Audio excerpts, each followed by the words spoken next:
start today with this half an hour quality and traceability program. I hope you will enjoy. It will be about the regulation coming for the plastic converting sector in the industry. And we'll try to make it short in order to have some questions at the end of the presentation. So, to start with this wide subject that will change the future for all the manufacturers in Europe in the coming years, we welcome Joseph Taillefer, who is the author of the book Plastic Bashing, The Intox. And he will tell us a bit more about the regulation in Europe. Welcome, Joseph. Thank you. Thank you, Edward. Hello, everybody. I'm very happy to be with you. I'm Joseph Taillefer. I'm the General Secretary of Plast Alliance. We are a trade union based in France, and we represent the company that use plastics, so the converters, the recyclers, and even the clients of the converters. And it's true, I wrote a book in France last year. Until now, I hear that there is 10,000 units sold until now, to be a success. And I wanted to launch the debate about the plastic bashing in France, because we have, in the few years, a lot of attacks against the plastic industry from NGOs or from other associations. And I wanted to launch the debate. And in this book, in fact, I talk about a lot of story that is happening now, the PPWR, the plastic treaty, and a lot of points that actually arrive. In fact, I succeed to predict them, I think, in the book. And I wanted to start with one point that I think everybody is aware, because I hear a lot of speakers talking about the PPWR from yesterday until today. It's the obligation of incorporation of recycled plastic in the packaging. You have other obligation, of course, in the PPWR. You have the obligation of, to be recyclable and to be recycled. But I want to focus on this obligation. These obligations, it's an opportunity for you. It's the opportunity, why? It gives you the visibility and a market for the plastic recycling. From 2030, if you don't have this percent in the plastic packaging, you cannot put on the market your product. If you don't have this percent, it's not possible to sell the packaging on the market. So it's very important. It's very for the European industries and even for the Asia industries, for the Africa industries, and for the USA American industry, that they want to send to us some products. So it's very important from this regulation. The second positive point of this regulation is that the story that the single-use plastic packaging will disappear, it's finished. It's totally finished. Because when you look on the PPWR, you have some products that they will be stopped soon, maybe like the chips of polystyrene, the film for the suitcase in the airport, but it's less than 1% of the plastic products. With that, with the PPWR, and in fact with the work of the European Union, more than 99% of the plastic packaging will be safe for the future if you can satisfy of the condition of incorporation, of course. So it's urgent now to move forward, because the people who arrive at 2030 and realize that we don't have the recycling material at disposal, you cannot sell. It's finished, the business will be finished. So we have to be fine. And after, in 2040, you see the objectives are going upper and upper. But why wait until 2030? I hear a lot of things about the PPWR, but I didn't hear a lot of things about this regulation that was published on the 21 November 2023. It's an official regulation of the European Union, and it's very important. Why it's important? Because it's concerned about the green taxonomy, the green finance. I will not make I don't enter in detail of the green finance because it needs a conference only for that. But it means that all the activities that enter in this regulation, they are considered that to be can say, good for the environment and for circularity. And what is very surprising is that the plastic packaging, even the single-use plastic packaging, enter in the green taxonomy. Who knows that? Who knows that? And what is more interesting is the thing that you have different possibilities. The substantial contribution to the transition to a circular economy. The activity complies with one of the following criteria. It's one, it's not cumulative, it's alternative criteria. The first criteria, it's using from now, because the regulation enter in force from the 1st January 2024. So you can do that from now. If the companies that have the recycling material, they can enter now in the green taxonomy with the plastic packaging. If you start to put now the percent that you see, it's high percent, from 35% of plastic recycling and 10% for contact-sensitive packaging from now. And after 2028, you go to 65 and 50. You can enter in the circularity of the green taxonomy. And what is very interesting is that the second possibility is the design for reuse. So it means, if you look at that the first paragraph concerns only the single-use plastic packaging. The second one is the packaging that designed for reuse. But they are on the same level. So in fact, we have a regulation actually that put on the same level the single-use packaging with recycling material and the reuse packaging with recycling material. So it means that single-use plastic packaging with recycling material is more green than reuse packaging without recycling material. This means it's very original.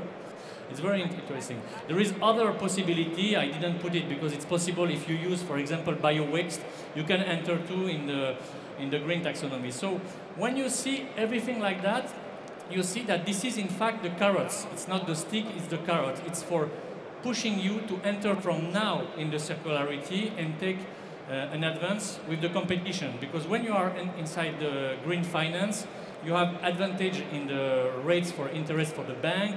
You have the investments fund that when they want to make investment, they choose the investment with this kind of regulation. So it's very, very important for us. And what I see, because I hear from yesterday, some say that there is instability, that we need, Europe doesn't do the work, the job. Me, I can say that actually the European Union make the job. And in fact, the EU will become, and I think it's not becoming now, but I think it will be more global in the future, the global hub of the recycled plastic in the world. So the company that they are in Asia or America, India, Africa, they have to look to what is happening in Europe. Because what is happening in Europe, it will be in fact the benchmark for the rest of the world. So it's very, very important about that. Good news and bad news for plastic packaging. What is that? I'm talking about the car regulation. This is a proposal. It's not finished. It's in negotiation, actually, in Brussels. But it's a very, very important regulation, and it concerns the circularity about the cars. I'll always hear about the packaging industry, in the plastic industry, because in my trade union we have companies in packaging, but we have company in cars industry. And when packaging was attacked, the car industry, for example, say, well, it's not our problem, it's the packaging. We are selling plastic for car, we are protected. But now all the sector, they are linked today. Why? Because the Article 6 of this regulation said that 72 months, so 6 years after the regulation will be enter in force, every car needs to have 25% of plastic recycled by weight from post-consumer plastic waste. And 25% of this 25% has to come from the cars in end of life, so in closed loop. So it means that 75% comes for post-consumer waste outside the cars. Or actually, you have a lot of waste, like PET bottle they can use in the car, in the textile, in the seat. You can use polypropylene, PP, in the cars. this is the bad news, in fact, because it will create a tension on the waste. You will have a tension on that, and the car industry has the money for buying the waste. So we have to be careful about that. But the good news, what is the good news? It means that if you don't have packaging, plastic packaging, you will not have cars. So the future of the plastic packaging now is linked to the cars, actually. There is negotiation, actually, to maybe change, because there is a lot of negotiation says why we put post-consumer plastic waste, we have to put post-industrial. But actually, this is what we have, is the post-consumer plastic waste. So it's a regulation very important, but it gives more value to the plastic waste. So we enter really in every sector in circularity in EU. And this is a real example for us. And now we arrive, because I present you some point of the regulation. It will take, I think, more time if you want to enter in details. But now what we do, and that's when Edouard will make intervention, because Edouard worked with some of company of Plast Alliance, and I can tell really for traceability, for certification, for finding the good waste material, because it's not a question to having waste, it's have to have good quality of plastic. And this is why we need you, Edouard, and that's why I'm very honored to be with you today and to make this conference with you today. Thank you very much. Thank you, Joseph. I'll try to do as good as you. Thank you. Well, thank you for the introduction about the regulatory framework. Because, of course, regulatory framework implies news in terms of technology, in terms of technical sourcing, in terms that implies consequences, in terms of all the sourcing and the way to source the future of the recycled plastics. So this is what we'll see together. I wanted to show you this slide. It just shows that market of recycled plastic is really spreaded, and this is just for Europe, but all over the world it's very spreaded. It's very heterogeneous, and it's still SME's business. So it can be very complicated to identify where is the right material, at what price, in what quantity, complying with which regulation. And we'll show you a bit more about the challenges first. What are the main challenges of the sourcing of recycled polymers? The main challenges, we listed 7 of them, which is for us really key. And beside of finding producers, organizing logistic flow and manage administration flow, I think there are 3 we have to focus today that are completely linked with the regulation challenge we're facing to organize the supply in a right way with the news in the European regulation. The 3 focus are mastering the specification ahead of a good procurement is really knowing what I need exactly, the characterization ahead of using the material, and the quality continuity assessment, of course. So if we start by mastering its specification. Mastering its specification is first to understand what are the limits of the process. For instance, in extrusion, you can use a certain grade of MFI, let's say. And for injection, you have a certain flexibility according to the mold you'll use. So this is the first key, understand the process limits. And then we have the understand the final product's limits. The product I produce must resist such an impact, such fire resistance, anything.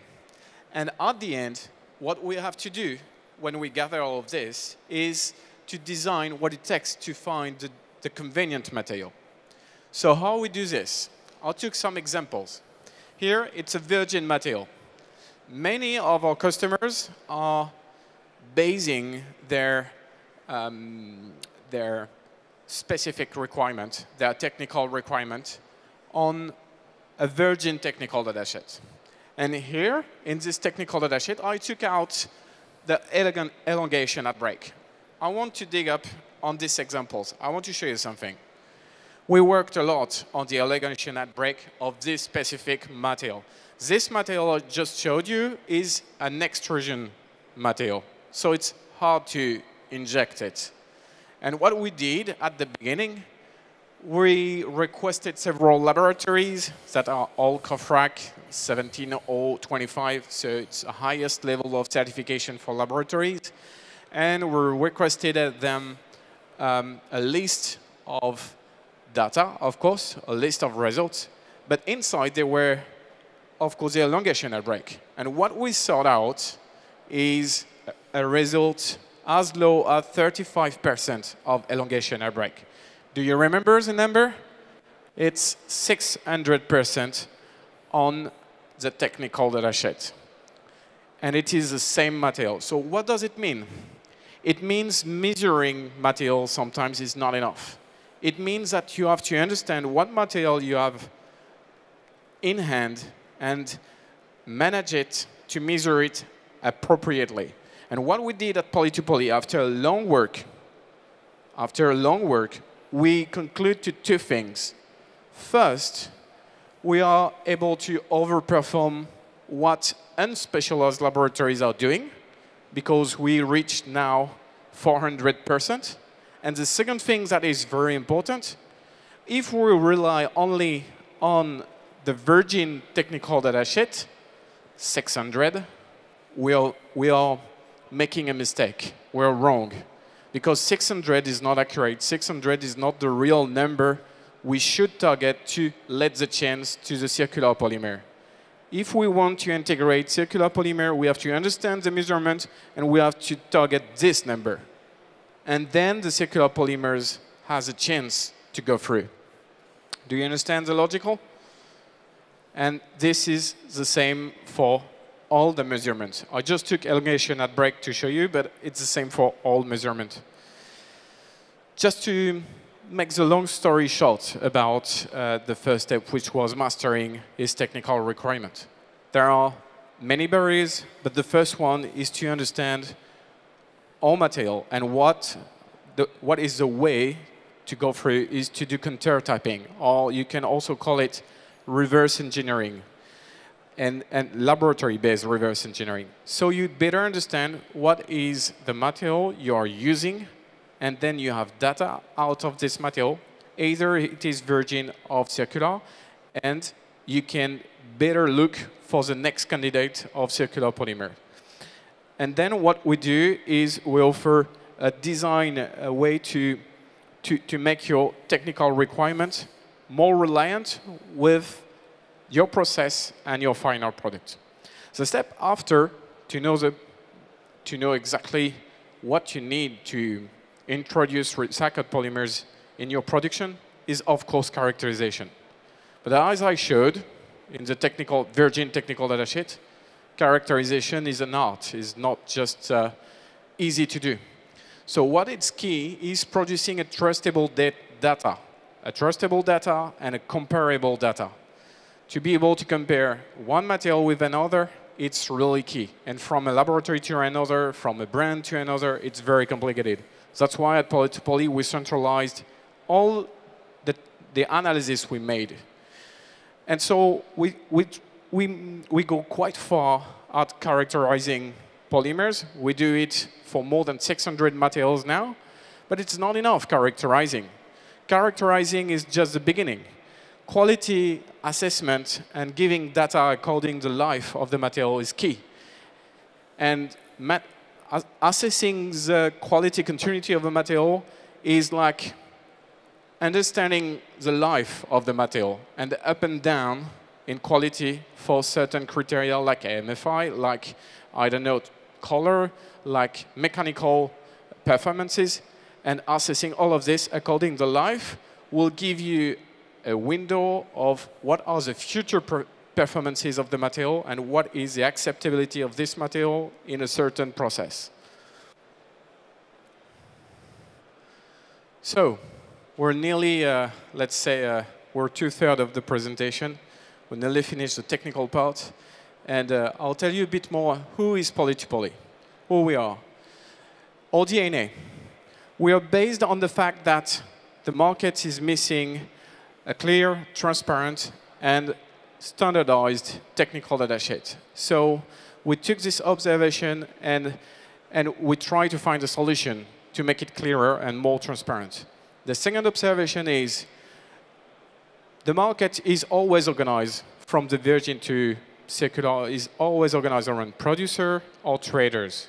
Producer in the circular economy have a certain perimeter of sourcing waste. So they can offer what they have around, but sometimes they don't have the right material fitting with your production.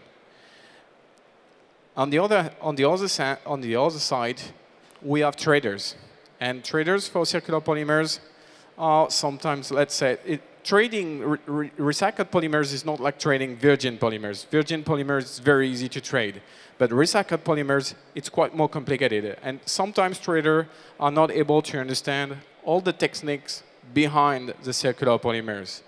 So we thought that there were a need for a third actor that was like a polymer expert, a material expert, and that's why we made Poly2Poly. Today, in our database, with more than 600 different materials, they are all analyzed in the same place, and you can all compare together. This is our process, but the time is going away, so I'll move it quickly. And finally, in a nutshell, what are the services we can offer? We can do for you material supply, looking for the right material if you know exactly what you're looking for. So we can help you source the right material. We can also help you with the technical specification design. So challenging what are your technical requirements, make them fit with your product and the market of recycled polymers. But also we can do quality continuity assessment, which is basically sending us samples and we'll tell you what's in it and you can monitor the quality externally. You can visit us on stand 825, and I think I'm finished. We have the time for 2 or 3 questions. I'll be very happy to have questions. Thank you all for your attention.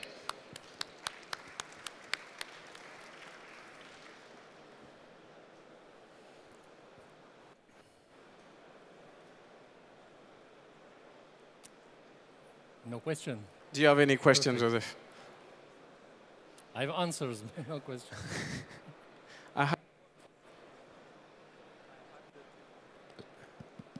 I had one question for you. You told us about the regulation on the cars that is coming. Mm-hmm. Do you think the same will come for other sectors, for other industrial sector?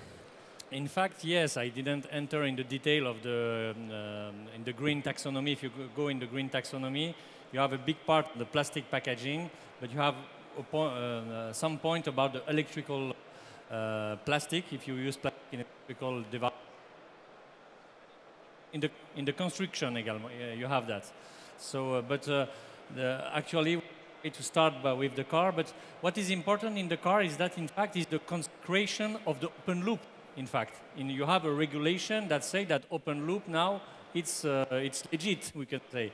So, and that's why I think we have to finish this war that I saw in my experience between the people who are for closed loop and the people for open loop.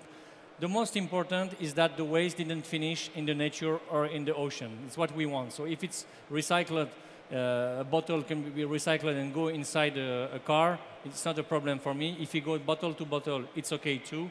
But the most important is that we finish with the plastic waste pollution. Thank you, Joseph.